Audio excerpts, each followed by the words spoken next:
In this video, we're continuing the standard descriptive characteristics series.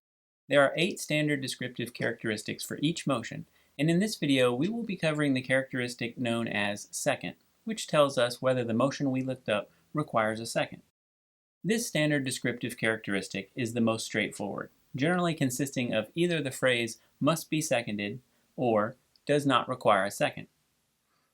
This also makes it the simplest of the standard descriptive characteristics, which is quite fitting, since the act of seconding a motion is probably the simplest mechanism in parliamentary law. So how does that work? Well, if a motion that requires a second is made and you'd like to see it come before the assembly for consideration, you simply call out, "I second the motion," or "I second it," or simply "second." A member does not have to obtain the floor to second a motion, so the member does not seek recognition. So let's look at a quick question. Does the name of the seconder go into the minutes? Yes or no? What would your answer be?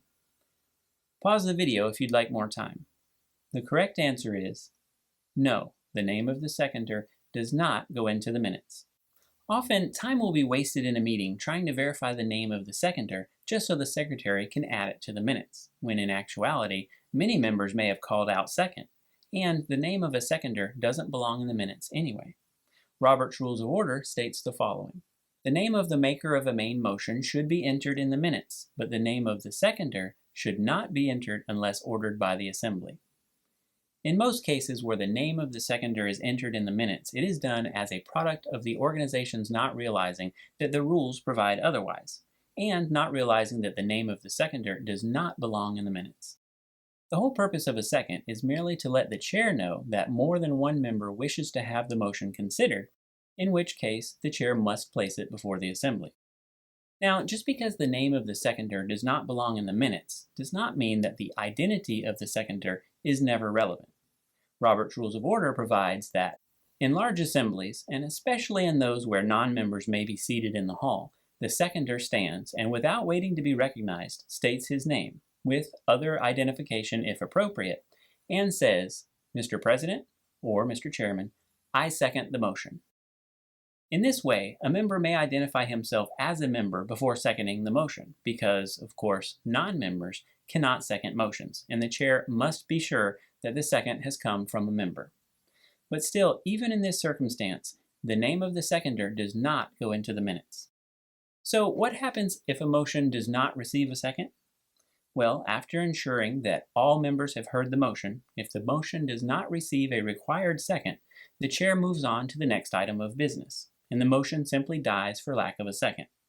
Robert's Rules of Order provides, if no member seconds the motion, the chair must be sure that all have heard it before proceeding to other business. In such a case, the chair normally asks, is there a second to the motion? So if no member seconds a motion that requires a second, the motion should not be placed before the assembly. But what if a motion that did not receive a second is placed before the assembly and the assembly adopts it? Let's look at that question. What happens if a motion is adopted and after the meeting it is discovered that it never received a second? A, the motion must be ratified at the next meeting. B, it was never before the assembly and never adopted. C, the motion is null and void. Or D, the lack of a second is immaterial. What would your answer be? Pause the video if you'd like more time. The correct answer is D, the lack of a second is immaterial. The purpose of a second is to prevent the assembly from considering a motion that only one member wants to see considered. Once consideration on a motion begins, the lack of a second becomes immaterial. Robert's Rules of Order provides the following. After debate has begun, or if there is no debate, after any member has voted, the lack of a second has become immaterial, and it is too late to make a point of order that the motion has not been seconded. Robert's Rules of Order goes on to say, if a motion is considered and adopted without having been seconded, even in a case where there was no reason for the chair to overlook this requirement, the absence of a second does not affect the validity of the motion's adoption. In previous videos, we've explored the tinted pages in the back of Robert's Rules of Order and the wealth of information contained there. We can return to those tinted pages, more specifically to the table of rules related to motions, to quickly find whether or not a motion requires a second. We just have to look up the motion we want to know about. And remember, the motions are listed here in alphabetical order, so they are easy to find. Once we've found our motion, in this case we'll use the motion to lay on the table, we just look under the column with the heading must be seconded. Here we find that it says, yes, the motion lay on the table must be seconded. We will find that the vast majority of motions do require a second, but we can clearly see which motions do not require a second by perusing this chart. At the top of the list, we see that a request for information does not require a second. And at the bottom of the list, we see that nominations do not require a second, which happens to be a pretty frequently asked question. And here we find our answer. To make a nomination does not require a second. And if we want to read more about the rules for making nominations, we would turn to section 46, as indicated by the bold number in parentheses under the entry.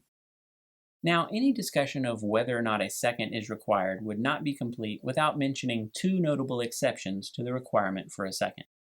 First, when a motion is made on behalf of a board or committee, no second is required. This means that when a board or committee drafts and adopts a recommendation and the reporting member of the board or committee presents it to the parent assembly, no second is required when the reporting member makes the recommended motion by direction of the board or committee. For example, the reporting member might say, on behalf of the committee, I move that $500 shall be donated to the ABC Foundation. This motion would not require a second. Robert's Rules of Order provides the following. A motion made by direction of a board or duly appointed committee of the assembly requires no second from the floor, provided the subordinate group is composed of more than one person. The other notable exception to the requirement for a second would be the case of small boards and committees. A small board is defined as a board with not more than about a dozen members present, and small boards and committees have a few specific rules that are modifications of the general rules for the conduct of business. One of these specific rules is that no seconds are required in small boards or committees. A common question that arises in this regard is whether the term small boards and committees means small boards and any committee, or small boards and small committees. The answer is, it means small boards and any committee.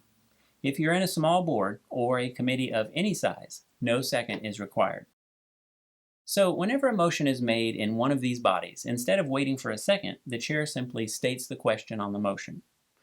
Robert's Rules of Order provides the following. In a board meeting where there are not more than about a dozen members present, some of the formality that is necessary in a large assembly would hinder business. The rules governing such meetings are different from the rules that hold in other assemblies in the following respects. Robert's Rules of Order then goes on to list those differences. The one that is pertinent to this video is the second entry on the list, which reads as follows. Motions need not be seconded. Robert's Rules of Order makes it clear that these modified rules apply equally to committees by stating the following.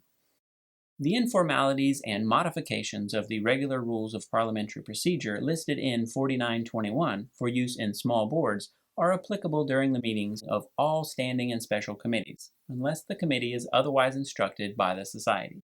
That covers standard descriptive characteristic number 4, which tells us whether a motion requires a second.